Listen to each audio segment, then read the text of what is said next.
Oi amigos, hoje estamos trazendo o quarto vídeo da série Descomplicando a Mediunidade. Iremos falar sobre a educação da nossa mediunidade, como isso é importante e em qual sentido nos é benéfico educar essa nossa mediunidade. Vimos no vídeo anterior que pela afinidade captamos pensamentos que estão na mesma sintonia, na mesma faixa vibratória que estivermos.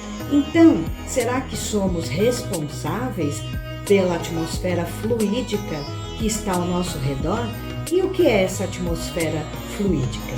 Vamos tentar descomplicar um pouco isso. Já entendemos que a mediunidade se dá através das influências espirituais. E então, como um primeiro ponto de partida, devemos distinguir se aquilo que estamos captando é positivo, é algo bom ou se é negativo. A educação mediúnica começa dessa forma, nos fazendo entender melhor o uso mais correto dessa ferramenta chamada mediunidade. Vai nos auxiliar, inclusive, a entender e distinguir qual tipo de influenciações estamos recebendo. Até porque o início do afloramento mediúnico, para uns é mais tranquilo, mas para outros a situação já é mais tensa, porque eles não sabem o que realmente está acontecendo, o que lhes está ocorrendo. A educação ocorre quando a pessoa quiser, quando ela estiver interessada, disposta a conhecer melhor sobre si mesma, independente de estar trabalhando ou não, ou ir trabalhar em reuniões mediúnicas, entendendo que a educação mediúnica não vai ocorrer em uma única encarnação. O aperfeiçoamento da mediunidade ocorre ao longo de diversas encarnações e diversas vivências no plano espiritual também. O intercâmbio mediúnico implica em conhecimentos e cuidados, a fim de se colherem os bons resultados. A nossa moral, além da nossa inteligência, também precisam ser cuidados de forma especiais para que possam crescer, pois juntando a nossa moral com o conhecimento correto e assertivo sobre o tema, estaremos muito mais aptos para desenvolver um bom trabalho no campo mediúnico. Todos nós estamos em permanente contato com o mundo espiritual, como já vimos, e o conhecimento dos mecanismos que regem essa ligação é fundamental para a nossa estabilidade e para o nosso equilíbrio. A educação mediúnica tem por objetivo transformar intimamente, interiormente, um ser, preparando-o para servir de forma positiva em um trabalho mediúnico, se assim a pessoa desejar. E ela também vai contribuir no progresso da sociedade, nessa tarefa que lhe foi confiada, tanto a nível coletivo, como a nível do seu aperfeiçoamento espiritual individual.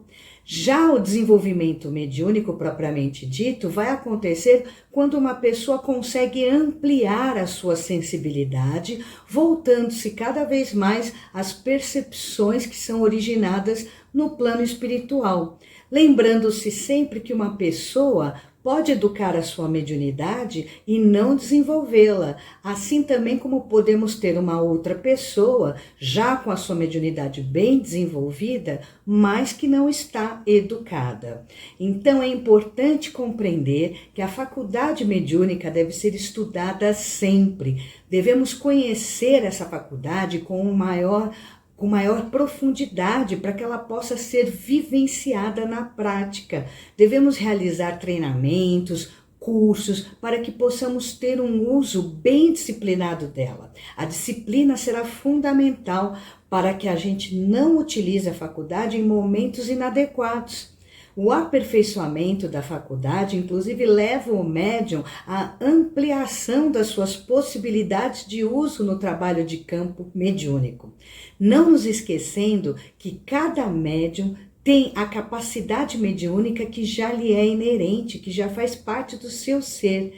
E podemos também perguntar agora, qual é o benefício em educarmos a nossa mediunidade? Em primeiro lugar, estaremos compreendendo muito melhor como ocorre esse intercâmbio com além, esse intercâmbio com o mundo dos espíritos.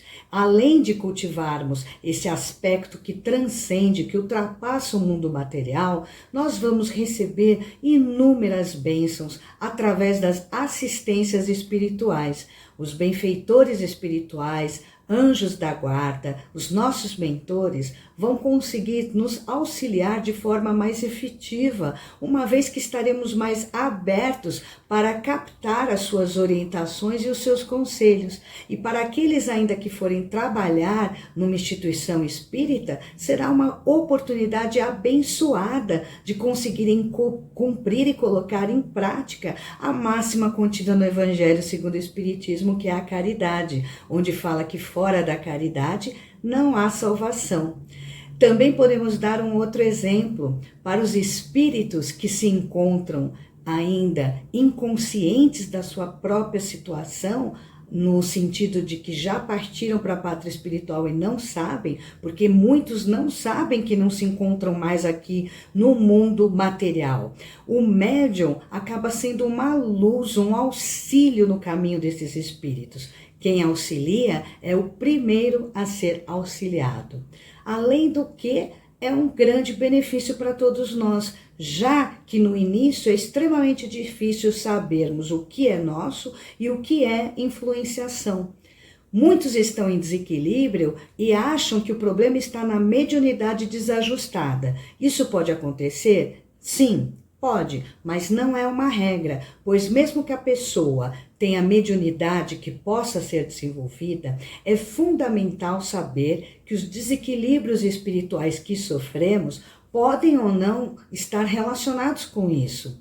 Por isso que muitos alunos, quando sentiam algo e passam a cursar, a fazer parte do curso mediúnico, deixam de sentir esse algo, acham que perderam sua mediunidade e se questionam: eu perdi a minha mediunidade agora que comecei a estudar? Não, esse aluno não perdeu a mediunidade, ele apenas está aprendendo a usá-la e a educá-la. E muitas vezes, para tanto, ele pode ter ficado menos sensível durante todo esse processo. E o contrário também pode acontecer. Aqueles alunos que nunca sentiram nada passam a começar a sentir.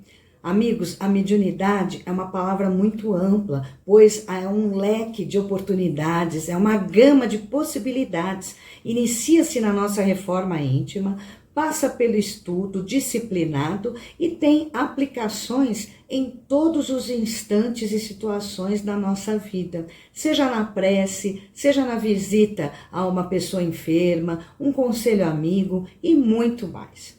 O básico da educação mediúnica consiste em entendermos que conseguimos captar tanto o que é positivo como aquilo que não é positivo. Agora, o Júlio vai trazer para nós mais informações a tudo isso que estamos falando. Não é mesmo, Júlio? Sim, Ellen. E para compreendermos melhor como é que influenciamos e somos influenciados, vamos começar dizendo que somos os únicos responsáveis por toda a atmosfera fluídica que criamos e que captamos. Ou melhor dizendo, somos responsáveis pelos fluidos que emitimos e pelo impacto do que recebemos. E o que é fluido? O que são esses fluidos que estamos falando? A palavra fluido vem do latim, de fluidus, que é aquilo que flui, que tem a propriedade de fluir. Se formos aos nossos dicionários, nós vamos encontrar que é uma substância cujas moléculas têm pouca adesão entre si. Elas não se agregam, não se aglutinam. É a característica, por exemplo, de substâncias líquidas, gasosas. No universo, nós temos apenas dois elementos gerais: a matéria e o espírito, nada mais. Tudo aquilo que não é espírito é matéria. Como todos os planetas dispersos no universo, o nosso próprio corpo físico, a natureza, o ar que respiramos. tudo isso é matéria. Mas acima de tudo está Deus, o Criador, o Pai de todas as coisas. Assim temos o que denominamos Trindade: Deus, Espírito e matéria. E tudo, assim como todos nós estamos mergulhados, banhados, rodeados de fluidos, o nosso planeta também está. A Terra tem sua própria atmosfera fluídica. Ela é invisível aos nossos olhos, mas ela está circulando todo o globo terrestre. Cada um de nós também está rodeado pela nossa atmosfera fluídica pessoal. Impactamos o meio com ela. Fluidos que levam e trazem energias. Energias que vêm de onde? De quem? De nós mesmos. Espíritos encarnados e também espíritos desencarnados. Estamos numa constante troca de energias que, dependendo da sua origem, poderão ser positivas ou negativas. A doutrina espírita veio esclarecer, sem dúvida alguma, que o nosso espírito pode atuar sobre o fluido. Ele exerce a atuação nos fluidos mediante o emprego de duas forças principais: o pensamento e a vontade, que são para o espírito o que são as mãos para nós. Vale a pena lembrar aqui o pensamento de um teólogo e filósofo do século passado, Teilhard de Chardin. Não somos seres humanos vivendo uma experiência espiritual. Somos seres espirituais vivendo uma experiência humana. Somos eternos, espíritos eternos, presentemente aqui encarnados. Influenciamos o meio em que vivemos e somos igualmente influenciados. E o meio de propagação deste pensamento é o fluido universal, que atua como veículo para a propagação do pensamento da mesma forma que o som se propaga pelo ar. Exatamente igual. Da mesma maneira. Não há dúvida que quando ligamos um rádio, uma televisão, o som se propagará. Como o pensamento é atributo do espírito e tem força criadora, quando temos vontade de fazer alguma coisa, seja para o bem, seja para o mal, pensamos naquilo que queremos constantemente, aquilo que queremos realizar. Em seguida, o nosso fluido impulsiona a nossa vontade, que materializa o nosso pensamento. Pensamento no fluido já é matéria. Assim, em decorrência da evolução espiritual e das particularidades de cada um, o fluido poderá ser impregnado de boas ou más vibrações, bons ou maus pensamentos. Os espíritos encarnados e desencarnados vão absorver os fluidos que estão aí no ambiente, aonde eles se encontram, e vão emanar e produzir, consequentemente, fluidos benéficos ou não. E em razão do grau de sensibilidade e evolução moral de cada um de nós, é que nós vamos ser mais ou menos afetados por essas energias. E qual é a melhor forma que nós temos em mãos para nos afastar desses fluidos negativos? Eles existem. Como nos afastamos deles? Vamos fazer uma analogia. Quando eu estou diante de um alimento que eu tenho certeza que é nocivo à minha saúde, o que eu faço? Eu o rejeito, sem dúvida alguma. Substituo por um outro alimento que eu tenho certeza que me fará bem.